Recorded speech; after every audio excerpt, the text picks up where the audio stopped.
자, 많은 해외 증시가 산타 랠리를 또 직접 경험을 하고 있는데 국내 증시 같은 경우는 상황이 그렇게 좋지는 않습니다. 지금 며칠 동안만 봐도 거래량도 말라있고 수급도 말라있고 외국인들은 계속 팔고 환율은 굉장히 높은 수준을 유지하고 있습니다. 밸류업과 금투세 폐지도 속수무책인 국내 증시 내년에도 약세를 보일 것이란 전망에 힘이 실리고 있는데요. 왜 이런 건지 돌파구는 무엇이 되는 건지 두 분과 함께 이야기 나눠보죠. 위인베스트의 김진만 대표님 그리고 경제 유튜버이자 작가님인 범성공자 장우진님 나오셨습니다. 두 분 어서 오세요. 어서 오세요. 반갑습니다. 홍콩도, 일본도, 대만도 올해 한 10% 정도 지수가 올랐다고 하는데 우리 코스피는 8% 하락했다고 합니다. 올해 시장 좀 어떻게 보셨는지 간단하게 설명해 주시면 좋겠는데요. 네, 최악입니다. 진짜 코스닥 하시는 분들은 이렇게 신저가가 계속적으로 이제 유지가 되는지도 의문일 정도로 많이 빠졌는데요. 이제 실제로 이제 전쟁난 국가보다 수익률도 안 좋고요. 전반적으로 이제 전 글로벌 증시에서 거의 꼴찌 가단 바로 위를 보는 게 지금 코스닥인데 그만큼 올해 기준으로 봤었을 때는 진짜 안 좋았다라고 말씀을 드리는데 실제로 이제 신고가 나오는 종목들이 일부 있었습니다만 그 부분들을 제외하고 52주 신저가 종목을 보시게 되면은 거의 막 A4 몇 장을 넘어갈 정도로 그 정도로 많았기 때문에 어려웠었다라고 말씀드리려고 하고요. 특히 이제 지난 23년 때 가장 좋았던 2차 전지 쪽이 완전히 좀 박살이 나게 되면서 안 그래도 지수도 많이 빠졌는데 최고가에 매수하셨던 분들께서는 지금 뭐 계좌 상태가 마이너스 50% 이상이 되신 분들도 많았다라고 말씀드리면서 이게 어느 정도 적당히 지지가 되고 또 반등을 해야지만 어느 정도의 주가가 형성이 돼야 되는 건데 그냥 바닥이다 이번에 진짜 바닥이다 이번에 진짜 바닥이다 하는데 계속 지하실을 뚫고 가는 그런 모습들을 많이 보여주면서 피로감도 많이 누적이 되고요. 그다음에 이제 거래 대금도 많이 줄면서 이제 유동성이 풍부한 시장에서 이런 부분들이 좀 반등하기 쉬운데 지금 안 그래도 유동성 자체도 말라가고 있는 상황에서 신저가 종목들이 소출하다 보니까 돈이 안 돕니다. 그래서 이제 계속적으로 계좌 자체가 굳으신 분들도 많아서 이게 시장 자체에 형성이 안 되고 있다는 이야기를 드리면서 진짜로 최악 중에 최악이었다. 그다음에 최근 또 산타 랠리 기대를 해보다가 미국 쪽에서 갑자기 사탄 랠리가 갑자기 나와서 국내 시장이 더 밀렸습니다. 그래서 연말에 마저 실패하면서 내년도를 좀 기대해 볼 만한 상황도 물론 있겠지만 지금 현재 상황 자체는 안 좋고 오늘 상황도 그렇게 좋지 않다 이렇게 말씀을 드리겠습니다. 좀 미국은 그래도 사탄 랠리가 좀 생각보다 빨리 걷어진 느낌인데 한국 증시는 여전히 반등 흐름을 제대로 못 잡고 있는 것 같아요. 작가님은 좀 올해 어떻게 보셨어요, 시장? 일단 차트를 보면 명확하게 드러날 텐데요. 일단 나스닥 차트를 먼저 보여드리겠습니다. 1월 초에 작년 말에 이제 금리 인하 기대감으로 올랐다가 1월 초에 살짝 부진하고 그 이후에 금리 인하 기대감 플러스 엔비디아와 AI가 주도하면서 시장이 굉장히 좋았어요. 여기 한 7, 8월까지 분위기입니다. 7월까지 분위기. 근데 이게 우리나라도 동일했습니다. 1월 초에 잠깐 부진했다가 이렇게 그다음에 2월 이후에 7월까지 계속 좋았어요. 그러니까 우리나라도 안 좋았던 건 아닙니다. 근데 그게 갈라지기 시작하죠. 언제 7, 8월에 한번 딱 무너졌는데 그 이후에 우리나라는 정신 차리지 못하고 계속 무너지고 그다음에 미국 같은 경우에는 반등이 나왔어요. 그러니까 이런 차이가 왜 벌어졌냐를 아는 게 굉장히 중요할 것 같은데 몇 가지 이유가 있다고 봅니다. 일단은 7, 8월에 무너졌던 이유가 요거가 굉장히 컸죠. 이게 이제 샤메 법칙인데 그때 이제 0.5를 넘어가면 이제 샤메 법칙이 발현된다고 하는데 한 7월, 8월에 이 샤메 법칙이 발현이 되면서 미국의 경제가 무너진다라고 하는 이슈가 나왔었고요. 그 당시에 이제 그나마 우리나라를 지탱해줬던 반도체가 그때부터 이제 무너지기 시작합니다. SK하이닉스도 그때 무너지기 시작했었고요. 그리고 요때 또 무슨 일이 있었냐면 7월에 트럼프의 총격이 있었습니다. 그러면서 트럼프가 이제 대선에 거의 확실하다라는 얘기가 나오기 시작하면서 그럼 트럼프가 됐을 때 수출 주도 국가인 우리나라는 불리하지 않겠느냐 이런 얘기도 본격적으로 나오기 시작하죠. 그리고 이 당시에 이제 엔캐리 트레이드 청산으로 인해서 우리나라에서 자금도 빠져나가고 미국에서도 자금이 빠져나가는 그런 이슈들이 불거졌는데 이런 이슈들이 결국은 우리나라와 미국의 시장은 굉장히 차별화될 수 있겠구나라는 생각을 불러일으켰던 것 같고요. 보시면 이게 이제 코스피 15주 동안의 어떤 그 흐름인데, 17주 동안의 흐름인데 17주 연속으로 외국인이 순매도했습니다. 우리나라 같은 경우는. 그러니까 22조 원 가까이를 이제 우리나라 시장에서 순매도를 했고 이것을 보면 우리나라 시장에서 외국인들이 굉장히 많이 이탈했다. 왜 이탈했냐라고 봤을 때 또 중요한 이유 중에 하나는 달러라는 거죠. 이렇게 달러가 강세로 가면서 결국은 트럼프가 된다 그러면 미국 중심의 상승이 나올 거고 미국 경제는 좋지만 미국 이외의 시장은 좋지 않기 때문에 미국으로 자금이 쏠려갈 거고 그리고 거기다가 미국 국채 금리까지 올라가니까 우리나라 시장은 더더욱이나 자금이 빠져나가는 상황이 됐다. 그리고 여기다가 연말에 그러니까 개헌과 탄핵 정거까지 맞으면서 정치적 불확실성까지 커져버렸으니까 외국인들이 지금 상황에서는 우리나라 시장에 들어오지 않는 그래서 우리나라 시장이 전반적으로 굉장히 부진한 시장이 됐다라고 볼 수 있을 것 같습니다. 진짜 이렇게 들어보니까 정말 리스크가 많았다 이런 생각이 드네요. 미국 실업도 있었지만 그거에 따른 그런 걱정들도 있었지만 엔캐리에 대한 두려움 그리고 트럼프발 여러 가지 리스크 거기에 탄핵 이야기들까지 우리 시장이 왜 이렇게 빠졌는지 하나하나 짚어주니까 정말 많다라는 생각이 듭니다. 환율이 진짜 무섭게 치솟고 있는데 이제 1,460원까지도 이렇게 찍은 상황에서 외국인들이 계속 떠나가다 보니까 나중에 거래 절벽에 대한 우려감까지 나오고 있는 것 같아요. 네, 거래량 자체가 엄청나게 줄어들었습니다. 보통 이제 10조 원 이상의 거래량을 보여줬던 게 코스피랑 코스닥인데 요즘은 이제 6조에서 많으면 좀 8조 정도로 완전히 좀 쪼그라들었는데 네. 이게 제가 아까 말씀드린 것처럼 너무 많이 물려서 팔 수도 없고 살 수도 없는 상황, 즉 이제 굳은 계좌가 계속적으로 늘어나고 있다라고 말씀드립니다. 미국 같은 경우에는 맨날 오르니까 네. 신고가 나니까 팔고 또 이제 밑에서 보면 사고, 즉 이제 거래가 활발하게 이루어지면서 좀 거래소 관련된 종목들도 많이 오르고 있고요. 그다음에 안 그래도 한국 시장이 지금 안 좋아서 돈도 굳고 있는데 돈이 어디로 갑니까? 미국으로도 가고요, 코인으로도 네, 가고요. 최근에 맞아요. 이제 코인 투자자들이 국내에 1,500만 명이 넘었다라고 이제 이야기도 많이 하고 있고요. 이제 실제로 이제 뭐 대중교통 이용해 보시는 아시겠지만 둘 중에 하나입니다. 이제 한국 증시를 예전에 한창 좋았을 때는 이제 뭐 HTS, MTS 보시면서 주식이 올랐네 떨어졌네 했는데 요즘 지하철 가면 업비트나 이제 기타 가상거래소를 네. 그렇게들 많이 보고 계십니다. 즉 이제 코인에 대한 관심까지 올라가게 되면서 적어도 한국 시장을 좀 지긋지긋하다, 이탈하는 사람들이 많이 속출을 하고 있고 그 새로운 자금들이 다 코인이나 혹은 이제 미국 주식으로 가게 되면서 원화 가치가 절상되는 이유가 개인 투자들이 원을 달러로 교체를 하면서 나오는 이제 그런 수요도 증가를 하기 때문에 그렇다라고 말씀을 드리고 코인도 마찬가지로 이제 테더라는 USDT라는 테더를 사게 되면서 이제 테더의 가치가 계속적으로 올라가게 되면서 즉 강달러가 지속이 되니까 이게 국내 시장에 영향도 분명히 있습니다. 실제로 한국 지수가 뭐 22% 빠졌다라고 하지만 여기서 원화의 좀 가치까지 같이 빠지게 되면 거의 30% 가까이 빠진 네. 거다라고 보시면 됩니다. 즉 이제 원화의 가치는 지금 이제 현재 우리가 얘기하고 있는 상황에도 계속적으로 떨어지고 있다라고 말씀을 드리면서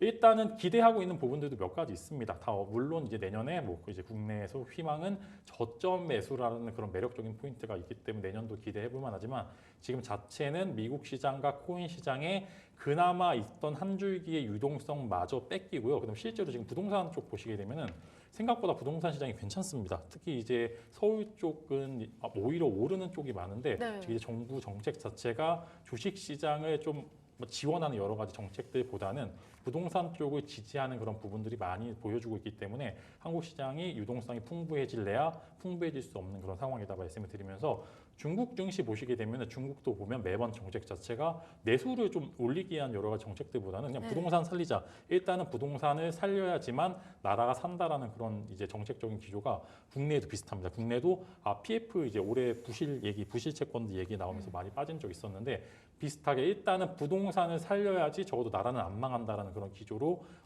여러 가지 정책들이 플러스가 되니까 돈이 다 그냥 코인 가져, 해외 주식 가져, 부동산 가져, 주식 시장에 돈이 빠져나갔다. 그래서 거래량이 급감하고 다른 쪽은 오른다. 즉 이제 저점 매수의 가능성을 제외하고는 거래량 자체가 너무나 부족한 게 현실이다라는 이야기를 말씀을 드리겠습니다.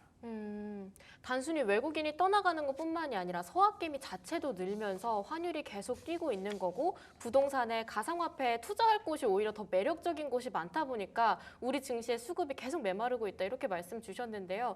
저희가 그런 내년에도 약간 저점 매수에 기대하는 것 없이 거래 절벽을 계속 걱정해야 하는 이런 상황일까요?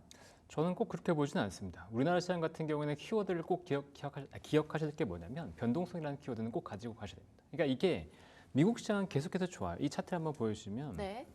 지금 이게 뭐냐면 나스닥 차트인데 대선 이후에 각 대통령별로 지수가 어떻게 흐름이 됐는지를 보여주는 겁니다. 이게 보시면 이게 제일 밑에 있는 보라색이 아들부시인데 아들부시를 제외하고는 계속 우상향이에요. 그러니까 미국 시장은 전반적으로 계속 우상향입니다. 그러니까 미국은 계속해서 투자해야 돼라고 하지만 우리나라 시장의 특징은 뭐냐? 단기에 실적들이 빠르게 올라갔다 내려갔다. 그러니까 네. 시클리컬 산업이 많다 보니까 단기에 빠르게 실적이 올라가면서 주가가 급등하는 모습들이 나타난다는 거죠. 그러니까 그게 그러니까 실적이 안 좋고 주가가 시장이 부진했을 때 오히려 반등이 굉장히 세게 나오는 경향들을 많이 보이기 때문에 올해 시장이 안 좋았다 그런다면 반대로 내년에 오히려 좋은 모습을 보일 가능성들이 있다라고 생각되기 때문에 반드시 좀 저희는 오히려 봐야 된다라고 생각하고요. 그다음에 다음 그 차트를 하나 보여드리면 이게 미국 대선 해가 있던 2000년, 2004년부터 이제 매년 이제 대선 해가 있던 해고 우리나라 시장을 봤어요. 미국 대선 해가 있었을 때 1년 차 대선이 끝난 후 1년 정도의 우리나라 시장은 어땠을까를 보면 밑에 이제 코스피와 코스닥이 보이시죠? 여기 보이시면 네. 이제 2000년대 이때 코스닥이 안 좋았습니다. 이때는 IMF가 아니고 그 IT 버블 이후잖아요. 이때를 제외한다고 하면 모두 올랐어요. 그러니까 미국 시장도 좋았지만 미국 시장 이상으로 좋았을 때도 많았습니다. 그러니까 이게 우리나라를 봤을 때 미국 대선의 영향이 우리나라도 분명히 있다. 왜? 미국 대선으로 돈이 풀리면 우리나라 경제에도 분명히 긍정적인 영향을 주기 때문에 이게 플러스 요인이 된다는 거죠. 그러니까 여기 보시면 이게 트럼프 때예요. 2016년에 트럼프가 들어왔을 때죠. 트럼프가 들어왔을 때조차도 우리 시장이 나쁘지 않았습니다. 근데 보시면 특히나 1년 차는 나쁘지 않았어요. 이 다음 차트가 이제 트럼프가 들어왔을 때의 우리나라 코스피 시장 모습인데 트럼프가 들어오고 나서 2018년까지 계속해서 오르는 모습이 나타납니다. 근데 그 이후에 조정이 나왔던 건 미중 무역 분쟁에 대한 우려가 굉장히 컸어요. 그리고 마지막에 이제 코로나 때 한번 급락을 했었죠. 근데 지금 시장을 보면 미중 무역 분쟁이라든가 관세에 대한 우려는 미리 반영하고 있다라고 보는 게 맞을 것 같습니다. 그래서 이걸 선반영하고 난 이후에 미국이 실제로 돈을 풀면서 경제가 좋아졌을 때는 우리 시장도 같이 반등할 가능성이 높다고 볼 수 있는 거고 여기에 추가적으로 저희가 환율 관련해서 세 가지를 볼 수 있는데 일단 한 가지 첫 번째는 일본입니다. 그러니까 일본이 지금 금리 인상을 안 하고 있는데 이것은 트럼프가 대일본 정책을 어떻게 가져갈 건지를 확정한 다음에 그 이후에 움직이려고 하는 것 같아요. 아무래도 트럼프 같은 경우에는 달러 약세를 원합니다. 미국의 네. 수출을 원하기 때문에 달러 약세를 원하고 그렇다고 치면 이 카드, 달러 약세로 갈 수 있는 카드가 일본의 금리 인상이기 때문에 이것을 미뤄둔다고 볼 수 있는 거고요. 또 추가적으로 중국 같은 경우에도 중국의 부양책을 약간 딜레이 시키고 있죠. 그 두 번째로 이게 중국의 부양책을 딜레이 시킨다는 건 위안화가 강세로 갈 수 있는 걸 약간 약세, 그러니까 지금은 딜레이 시킨다는 거기 때문에 이 두 가지를 본다 그러면 결국은 우리나라 원화가 추가로 강세로 갈 수 있는 그리고 트럼프가 들어왔을 때 마찬가지로 이게 달러 약세로 가게끔 만들고 원화를 일부러 강하게끔 만든다고 한다면 우리나라 원화가 여기서 추가적으로 강하게 밑으로 갈 가능성이 높지 않다고 보고 있거든요. 그러니까 내년에 뭐 2월, 3월 간다 그러면 오히려 원화가 올라가면서 외국 시장의 자금들도 들어올 가능성들이 있다. 그리고 우리가 채권 주세도 편입됐기 때문에 하반기에 채권 주의 편입 가능성을 보면 편입에 대한 자금의 이제 유입을 기대하면서 미리 선반영해서 자금이 들어올 가능성이 있다고 보고 있습니다. 그래서 상반기는 우리나라 시장은 굉장히 좋을 수 있다. 그렇기 때문에 지금 상황에서 너무 두려워하지 마시라는 얘기를 드리고 싶어요. 이미 어느 정도 악재는 충분히 선반영되어 있다 이렇게 말씀 주셨고 특히 미국 시장이 어느 정도 돈이 풀리면 한국 시장도 빠르게 반등할 수 있다 이렇게 말씀을 주셨는데 살짝 걱정되는 부분은 연준이 매파적인 금리 인하를 또 결정을 얘기했었잖아요. 그럼 앞으로 미국 시장에 돈이 얼마나 풀릴까 또 여기에 따른 한국 시장의 수급은 얼마나 회복될 수 있을까 이런 걱정들도 같이 드는데 내년에 좀 트럼프 대통령이 이제 취임을 하게 된다고 하면 외국인들의 매도세도 이제 좀 끊기고 다시 매수로 전환할 수 있을까요? 저는 아닐 가능성이 훨씬 큽니다. 아닐 외국인들 실제로 보시게 되면은 네. 이제 6월부터 12월까지 거의 대부분 이제 코스피 매도분의 한 50% 이상은 삼성전자만 팔았습니다. 네. 즉 이제 생각보다 삼성전자를 제외하고는 외국인들이 그렇게 코스피 시장에서 많이 팔지 않았다라는 이야기고요. 그렇기 때문에 오히려 삼성전자 쪽으로 돈이 들어오지 않는 이상 추가적으로 외국인들이 굳이 한국 시장을 매수할 이유가 없다라고 좀 말씀드리려고 하고요. 일단 이제 금리차 이야기가 계속 나오는데 아까 이제 방금 이제 파월 의장 이야기를 말씀드리면서 아까 네. 이제 실제로 FOMC 끝날 때쯤에 엄청나게 낙폭을 했습니다. 미국 주식이 낙폭을 했는데 그 여러 가지 이유가 보시게 되면 그 발표 이후에 미국 장기채죠 30년물이랑 이제 20년물 국채 금리가 4.7가 4.8을 기록했습니다. 근데 기준금리가 4.5입니다. 즉 이게 무슨 이야기냐면 이게 내년에 금리 인하 가능성보다 금리 인상 가능성이 훨씬 더 크다라는 이야기고 적어도 0.5bp 정도, 그 정도는 어느 정도 올릴 수가 있다. 이제 원래 나왔던 점도표를 보시게 되면 최초 한 10월쯤에는 내년에는 금리 인하를 4번 정도 할 거야라고 네. 나왔는데 12월 FOMC 보니까 한 번에서 2번 정도만 할 수 있을 것 같다. 근데 그 이후에 바로 국채 금리가 튀어가지고 오히려 금리 인하 가능성보다는 금리 인상 가능성이 훨씬 더 크다라고 말씀을 드리는데 이렇게 되면은 한국은 금리 인하를 했고 근데 계속적으로 금리 인하일 수밖에 없는 포인트가 내수 경기가 너무나 안 좋은데 부동산을 갖고 있는 사람들이 대부분 한 채씩 다 많은 빚을 가지고 있기 때문에 금리를 인하를 해서 세금 좀 이제 어느 정도 이자에 대한 부담을 덜고 이거를 내수로 돌릴 수밖에 없는 상황인데 미국은 계속적으로 이제 성장률이 좋다 보니까 금리를 인상을 해도 버팁니다. 여러 기업들이 고금리인 상황에서도 오래 버텼고 성장률 자체가 국채를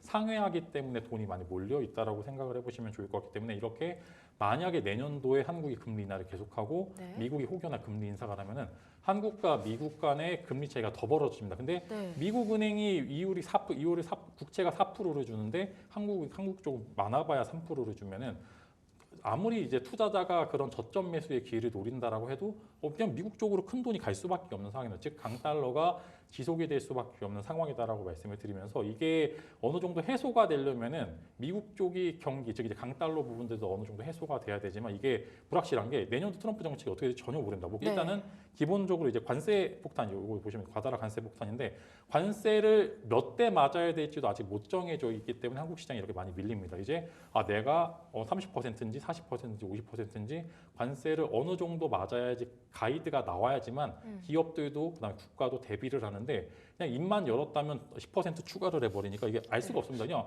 자고 일어나다 갑자기 한국 이제 조선업에 대해서 10% 관세 추가 이거 해버리면은 그냥 돌발 변수를 매번 맞는 겁니다. 그렇기 때문에 이게 살아날 수가 없는 상황이고요. 마찬가지로 이제 강달러가 지속이 되면 한국은 또 제조업 기반의 그런 사이클이기 때문에 원자재를 외국에서 사와서 가공을 해서 팝니다. 근데 당연한 이야기지만 원자재 가격들은 달러로 결제를 하고 이게 비싸지게 되면은 경쟁력이 계속 악화됩니다. 계속 악화되는데 심지어 공장도 보시게 되면 미국이 다 뺏겼어요.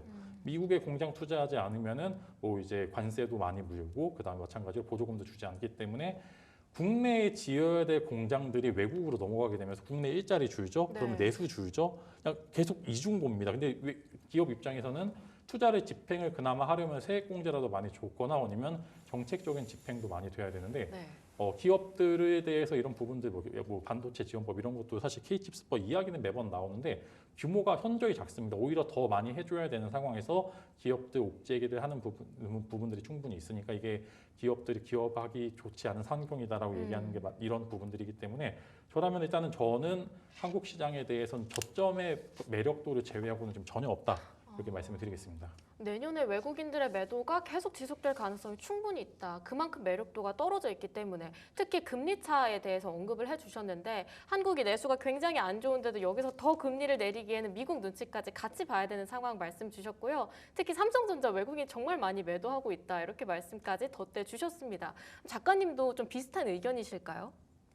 저는 계속 말씀 주신 반대 정반대입니다. 네.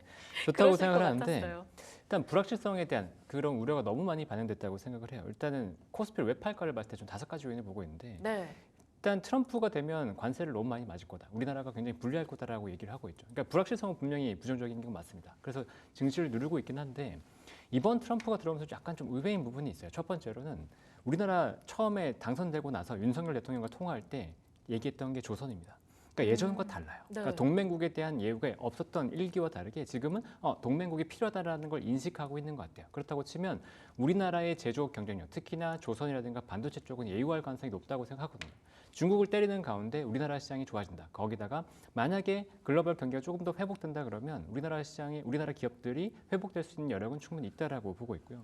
그다음에 미중 무역 분쟁에 대한 우려도 굉장히 강한데 반대로 생각하면 그때 이제 미중 무역 분쟁에서 중국이 우리나라 때리기도 굉장히 심했어요. 그러니까 미국을 직접 못 때리니까 우리나라를 간접적으로 압박하는 경향들이 굉장히 강했었는데 지금은 다릅니다. 지금은 중국이 우리나라에 손을 내밀고 있어요. 그러니까 2015년과 같은 비슷한 상황이 발생할 가능성이 있다고 보는데 2015년을 다시 되돌려 보면 중국인 관광객들이 우리나라에 굉장히 많이 유입이 됐습니다. 근데 관광객 유입은 우리나라 인구는 감소했지만 결국 인구 증가와 같은 효과를 주게 돼요. 그래서 관련된 기업들의 실적이 좋아지고 내수가 부양된 효과가 있었거든요. 근데 이게 지금 우리나라가 올해 그 영향을 굉장히 많이 받을 것 같아요. 근데 중국뿐만이 아니고 중동이라든가 다른 국가에서도 우리나라 외국인들이 유입될 수 있는, 그러니까 유입이 굉장히 많이 이루어지는 해가 올해가 될 가능성이 높기 때문에, 내년이 될 가능성이 높기 때문에 그렇다고 치면 우리나라의 GDP가 시장이 생각하는 것보다는 좋을 가능성이 있다라고 보고요.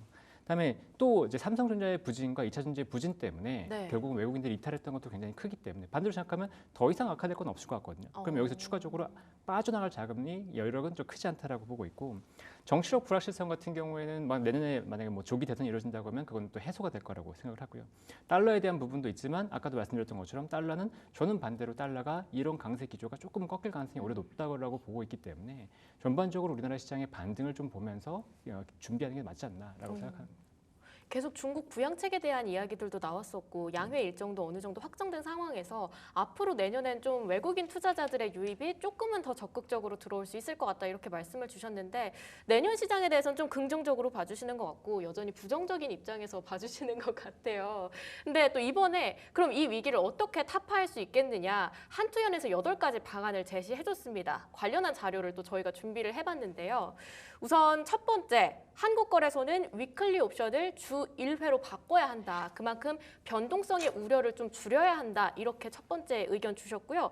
두 번째, 연기금 같은 게 구원투수 역할을 톡톡히 해야 된다. 이런 얘기들도 나왔고요. 세 번째는 상법 개정, 내년 2월 안에는 좀 돼야 된다. 이런 얘기들. 네 번째, 배당소득 분리과세 빨리 시행해서 주주환원의 부정적인 영향들을 좀 빠르게 덜어낼 필요가 있다. 다섯 번째는 의무 공개 매수제도 좀 시급하게 도입해야 된다. 여섯 번째는 부동산 쪽으로 다 들어가는 자금들 이젠 조금 주식시장으로 올 수 있게끔 유도해야 된다. 일곱 번째가 대만의 사례를 벤치마킹해서 뭔가 감세라든지 뭐 또는 규제 개혁이라든지 이런 것들에 있어서의 변화 필요하다. 마지막이 상속세 산정 기준을 공정자산 가치로 변경해야 된다. 이렇게 8가지 방안을 제시를 해줬습니다. 대표님께서는 여기서 좀 특별하게 동의하거나 아니면 반대하거나 의견이 좀 어떻게 되실지 궁금한데요. 네, 일단 저는 위클리 옵션 주 1회로 줄여야 되는 건 적극 동의합니다. 이거 오. 진짜 안 좋은 게 네. 지금 파생시장, 한국 같은 경우 이제 파생시장에 완전히 몰입이 외국인들이 많이 되어 있어서 외국인들이 이제 주 1회 위클리 옵션을 하게 되면서 여기서 포지션이 거의 그대로 가져옵니다. 네. 거의 변동성 없이 가져가게 되면서 여기서 외국인들 포지션을 잡으면 거의 그 포지션대로 가는데 거의 다 하방 베팅을 많이 하기 때문에 이게 안 그래도 지금 파생 쪽이 돈이 많이 들어가는 상황에서 위클리 옵션이 주 1회가 돼버리니까 작은 네. 시장, 즉 이제 작은 슈퍼마켓에 일주일에 한 번씩 옵션이 있는 거니까 정말로 이게 조금 변동성을 극대화시킬 수 있으면 주요 원인 중에 하나이기 때문에 저는 일단은 주 1회가 위클리 옵션이 주 1회인데 이제 월 1회로 좀 저는 선물 그렇죠. 옵션 쪽으로 바꿔야 되는 게 맞다라고 말씀드리고요. 지금이 주 1회고 네, 월 그죠. 1회로 바꿔야 예, 되는 거죠. 그죠. 이제 국민연금 연기금 구원투수 역할을 해야 된다는데 이건 비동입니다. 이거 여러분들 그 국민연금이 국내 쪽에서 주식을 하게 되면은 수익률 자체는 높아질 수가 있는데 우리의 원화 자체가 좀 약세가 될 수밖에 없는 상황이기 때문에 우리의 노후 자금들이 외국에서 달러 벌어서 국내에서 소비를 할 수밖에 없는 상황입니다. 즉 이제 여러 가지 최근에 기사가 많이 나오는 게 국민연금이 내년에 얼마 더 매수해야 된다. 이게 포인트가 뭐냐면은 외국에서 벌어와서 규모가 커져서 그 퍼센테이지만큼 더 사야 된다는 이야기입니다. 즉 이제 국내 시장의 매력도를 굳이 연기금이 이미 지금 최근에 연기금 쪽에서 많이 방어를 해주고 있는데 즉 이제 이런 부분들을 봤을 때 경쟁력 자체를 줄일 수밖에 없는 상황에서 연기금 실제로 이제 보고서를 보시게 되면 한국 주식에 대한 비중을 2030년도까지 0%에 준하는 그런 비율로 맞춰야지만 된다라고 이제 보고서가 나오는 것처럼 매력도가 적은 상황인데 연기금이 또 독이 될 수 있습니다. 그래서 네. 오히려 가격 쪽으로 봤었을 때 비싸게 줄 수밖에 없는 상황인데 우리의 연금이 녹는 부분들이 있어서 전 비동의, 상법상 이사충실 의무는 저는 동의하는 부분들이 있고요. 분리과세도 저는 이거 매우 동의하는데 의무공개 매수 제도를 시급히 도입해야 된다. 요거는 사실 자율에 맡기는 자유시장주의이기 때문에 이 부분들은 조금 이제 불가하다라고 말씀을 드리려고 하고요. 그다음에 이제 부동산 불패를 끝내고 주식시장 활성화를 서둘러야 한다. 불가합니다. 제가 상법 개정 토론회를 봤는데 네. 실제로 여러 대기업들은 주가가 오르든지 말든지 관심이 별로 없습니다. 실제로 보시게 되면 진짜로 주가가 오르면 그냥 세금이나 더 내지 이런 부분을 제외하고는 네. 관심이 없습니다. 오히려 중소형주 이제 기업 오너들은 이제 오르게 되면 주식 팔 수 있으니까 그걸 좋아하는데 대기업들은 보시게 되면 주식이 오르게 되면은 그냥 올라도 이제 그렇게 좋지 않은 그런 상황들이 오히려 노이즈만 많기 때문에 주식이 오르는 걸 그렇게 좋아하지 않는 것 같다라고 말씀을 드리려고 하고 부동산 불패는 이거 끝날 수가 없다고 봅니다. 지금 현재 한국 시장 구조상 부동산은 오히려 오르면 올랐지 떨어지기는 서울 기준으로는 그렇게 쉽지 않다라고 말씀을 드리려고 하고요. 그다음에 여야는 대만의 사례를 벤치마킹해야 된다. 불가합니다. 실제로 삼성전자가 왜 빠졌을까요? 이거는 경쟁력이 약화가 돼서 빠진 거지 뭐가 한국 지수가 빠져서 외국인들이 급격히 이탈하는 게 아니라 네. 낸드랑 디램 완전히 지금 중국이 창신 반도체 쪽에 지금 많이 밀리고 있죠. 그다음 DDR5도 최근에 나오고 양산에 성공했다라는 그런 이야기도 나오고 있는데 HBM 시장에서 밀립니다. 즉 한국에서 빠졌던 외국인들이 빠졌던 주요한 이유는 삼성전자가 못해서입니다. 뭐가 안 좋아서가 아니라 근데 대만의 TSMC를 보시게 되면 실제로 경쟁력이 매우 세기 때문에 네. P2에서 산업군이 다 살아나는 겁니다. 그래서 저는 이거는 삼성전자 쪽에서 조금 이제 혁신을 하지 않으면은 불가하다라고 그렇게 말씀을 드리려고 하고요. 요거 8번 상속세 선정 가치 기준은 저는 요거는 이제 비동의가 아니라 이제 동의인데 네. 이제 공정자산 가치를 좀 변경을 해야 됩니다. 이제 상속에 대한 문제들 때문에 요즘 이제 기업 오너들이 이 좀 이제 차 상속을 해주기보다 그냥 팔고 다른 외국계 기업에 팔고 혹은 사모펀드한테 팔고 그냥 한국을 떠나는 경우가 굉장히 많습니다. 그렇기 때문에 요거는 이제 조금 변경할 필요가 있다라고 말씀을 드리려고 하고 또 한국 시장을 살릴 수 있는 주요 조치 중에 하나가 공매도는 저는 이제 보완 후에 빨리 재개를 해야 됩니다. 이게 안 되니까 여러분들 물이 고이면 썩습니다. 근데 공매도가 안 되니까 빠져야 될 종목들이 안 빠지고요. 올라야 될 종목들이 더 안 오릅니다. 즉 저는 2차 전지 쪽 보시게 되면은 네. 2차 전지가 저는 더 빠졌어야 된다라고 생각을 해요. 완전히 산업 자체가 무너졌다 올라오는 부분들이기 때문에 주가상 더 빠졌다가 올라가야 돼요. 그 빠졌던 돈들이 반도체 쪽에 들어가야 된다고 생각하는데 한국 보시게 되면은 코스피랑 코스닥 상위권 종목들의 2차 전지가 너무 많습니다. 패시브 자금들이 들어오게 되면 어쩔 수 없이 2차 전지 쪽으로 몰릴 수밖에 없기 때문에 저라면 공매도가 빨리 재개가 돼서 조금 안 좋은 산업들은 돈이 빠지고 좋은 종목들은 더 들어갈 수 있는 그런 구조를 만들어야 된다고 보고요.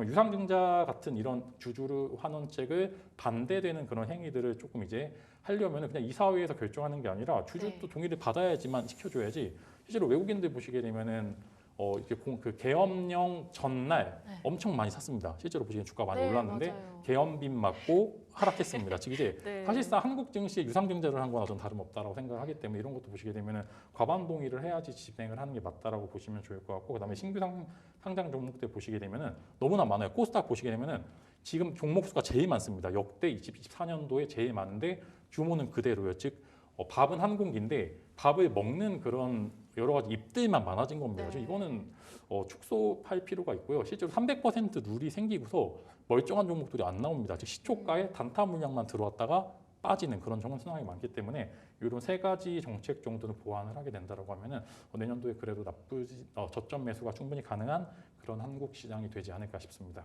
어느 정도 좀비 기업도 정리를 해야 되고 확실히 청소가 필요할 것 같긴 합니다. 환율은 어느 정도 지켜주되 변동성은 좀 줄여나갈 필요가 있다. 이러한 방향성을 제시해 주신 것 같은데 작가님께서는 좀 동의하는 안이 있다거나 아니면 여기서 추가되어야 한다라고 생각하시는 부분이 있다면요? 전반적으로 이제 그 우리나라가 좋아지기 위해서는 기업가 정신을 고쳐야 하는 게 필요하다고 생각하는데 기업가 정신을 올리기 위해서는 결국은 이 자산에 대해서 네. 이 자산이 너의 것이라고 하는 약간 인정이 필요한 것 같아요. 근데 이게 상속 증여세가 너무 강하다 보니까 이 사람들이 사실은 이 기업의 주가를 올리고 싶어 하지 않거든요. 네. 그러니까 기업의 가치를 높이고 싶어 하지 않기 때문에 그런 부분들은 분명히 보완이 필요하지 않나라고 생각되고 이게 이어진다고 하면 지금 이제 정책을 입안하시는 분들이 이게 부자 감세다 이렇게 생각할 수 있겠지만 잘못하면 우리나라 기업들이 전부 다 외국으로 넘어갑니다. 그러니까 이게 더 이상 상속 증여를 하고 싶어 하지 않고 그냥 회사를 매각하는 경우가 굉장히 많아요. 이게 생각해 보시면 상속세가 매겨지는 게 지금 주가 기준으로 매겨지잖아요. 그러면 주가가 상속 이후에 반토막이 나버리면 60% 상속세를 매기니까 이게 오히려 빚을 지게 되거든요. 상속을 받았는데 뭐 이런 부분들이 생기기 때문에 이게 해소되지 않으면 기업가 정신을 높이기 어려울 거다. 그래서 결과적으로는 증시를 부양하기 위해서 뭐 돈을 넣는다든가 이런 것보다는 기업인들이 기업을 올바르게 할 수 있게끔 이런 지원하는 정책들이 더 많이 필요하지 않나 이렇게 생각이 되고 또 우리나라 기업들이 이전에 보면 우리나라는 결국 작은 나라이기 때문에 정부의 지원들이 많이 필요하거든요. 그런데 네. 최근에 보면 그런 정부의 지원들이 좀 약해지는 부분들이 있어요. 그래서 정부가 집중적으로 산업을 육성하면서 우리나라 기업들이 잘 되게끔 노력한다 그러면 자연스럽게 우리나라도 좀 성장할 수 있지 않나 이런 생각이 좀 듭니다. 조금 더 기업을 도와줄 수 있는 그러한 정책도 필요할 것 같다 이렇게 말씀을 주셨고 증권가에서 좀 재밌는 얘기들이 있더라고요. 이게 홀수해 조금 더 시장이 좋다 이런 얘기들을 전 좀 들었는데 그냥 짧게 그냥 재미삼아 내년에 그래도 2025년이잖아요. 홀수 연도인데 좀 3,000p 노려볼만 된다? 요거 자료 있는데 네. 이제 22년도에 마이너스 네. 30%, 그 다음에 23년도에 27%, 그다음 24년도에 마이너스 22%인데 진짜 그러네요. 이게 그냥 최근에 그냥 변동성이 크다라고 보시면 좋을 거고, 저는 3,000P는 불가하다라고 말씀드리면서 그래도 그 안에서 종목별 강세는 분명 있을 겁니다. 분명히 매번 그랬듯이 지금 코스닥 보시기엔 마이테오젠도 많이 올랐고요. 실제로 뭐 10배 오르는 종목들이 섹터가 매번 나옵니다. 그렇기 때문에 섹터별 개별주적 강세는 보여줄 수 있겠습니다만, 그래도 여기서 코스피가 오르려면은 뭐 경쟁력을 보여줘야 합니다. 실제로 경쟁력을 보여줄 수 있을 만한 섹터가 지금 조선 쪽을 제외하고는 전무합니다. 반도체 무너지고 있죠. 네. 2차 전지는 지금 섹터가 안 좋죠. 그다음 뭐 바이오 괜찮긴 합니다만 여전히 국내는 조금 이제 과시성 보이는 종목들을 제외하고는 개별주적 모멘텀이 강하기 때문에, 물론 회복할 가능성이 훨씬 더 크겠습니다만 구조적으로 성장을 하려면은 산업분 자체가 확 튀는 그런 산업 자체가 나와야 된다, 이렇게 말씀드리면서 2차 전지 이렇게 확 올라왔듯이 분명히 국내 업체들 중에서도 산업분 자체 내년에 템버가 나오는 종목도 분명히 나올 수 있을 거다라고 말씀을 드리겠습니다. 3,000P 불가하다. 작가님은요? 3,000P 가능하다? 네, 저는 3,000P 네, 3,000P 좀 애매할 것 같긴 한데 가능은 할 것 같아요. 일단 저도 이걸 한번 보여드리면 뭐 홀짜기로 보는 게 아니고 이게 네. 변동성, 아까 제가 변동성이라는 얘기를 들었잖아요. 우리나라는 안 좋은 다음에 코스닥이 10% 이상 하락한 다음 해를 보세요. 그러면 굉장히 시장이 강세를 보였다는 걸 볼 수 있거든요. 이렇게 오히려 재미가 없을 때는 2010년, 11년, 12년, 13년 이럴 때입니다. 이럴 땐 재미가 없어요. 오히려 이럴 때 재미가 없고 급락하고 난 다음에 반등이 굉장히 강하게 나온 이런 시장에서 우리나라는 변동성을 기반으로 수익을 낼 수 있다는 거고, 2018년도 그랬고 2020년 물론 이 지수 자체가 올랐지만 2020년에 바닥을 찍고 올라온 그런 해였죠. 그다음 2022년 다음에 2023년 이럴 때를 보면 우리나라는 분명히 변동성을 충분히 노릴 수 있다라고 보고 있고, 내년이 그런 변동성을 노릴 수 있는, 올해가 이제 코스닥이 거의 한 20%, 20%의 한 중반 정도 빠질 거라고 보기 때문에, 그렇게 되면 저는 반등을 노리면서 오히려 이제 지금은 기회를 볼 때다라고 생각합니다. 가능하다. 어찌 보면 좀 희망을 놓지 않아도 된다. 이렇게 말씀을 주신 것 같은데요. 한마디 듣고 마무리를 해볼까 합니다. 대표님부터 오늘 한마디 준비해 주신 거 열어주시죠. 네, 저도 이제 하방 원자가 아닙니다. 저도 네. 하방 원자가 아니고 이제 내년에는 뭐 아니면 돕니다. 뭐 아니면 더. 미국 시장이 커플링이 되면서 빠질 때 같이 빠지는, 혹은 이제 디커플링 되면서 미국 시장이 빠질 때 신흥국 쪽으로 돈이 들어오느냐, 두 가지 포인트로 보시게 되면은 뭐 아니면 도다. 그래서 이제 즉 이제 모로 서거나 도로 서거나 둘 중 하나 줄 잘 쓰면은 수익 자체는 많이 볼 수 있다라는 그런 이제 포인트로 지켜보시면 좋을 것 같습니다. 그래도 파도를 잘 타면 도가 네. 아니라 모로 갈 수 있다. 이렇게 좀 기대를 가져보고요. 오늘 작가님께서는요? 네, 저는 중요한 것은 꺾이지 않는 마음이라고 생각하는데, 중꺾마. 우리나라 축구가 보면은 뭐 엄청나게 강국은 아니잖아요. 그런데 한 번씩 또 이변을 일으키죠. 그런 것처럼 우리나라 시장은 뭐 시장을 전 세계를 주도하는 그런 나라는 아니지만 그래도 한 번씩 이변을 일으킬 수 있다라고 보고 있고, 또 외환위기, 금융위기라든가 코로나 시기, 그다음 2022년에 금리 인상기 이런 것들을 모두 겪어내면서 결국은 또 반등을 이뤄낸 나라이기 때문에 저는 기회를 보면서 충분히 우리가 도전해 볼 만하다고 생각합니다. 네. 연말이 정말 얼마 남지 않아서 내년도 우리 시장 전망은 어떻게 봐야 하나, 또 어떤 것들이 필요했었을까 좀 돌아보는 시간 가져봤습니다. 오늘 두 분과는 여기서 인사드리도록 하겠습니다. 범송공자 유튜버이자 작가이신 장우진 작가님, 그리고 위인베스트의 김진만 대표님과 함께했습니다. 두 분 말씀 감사합니다.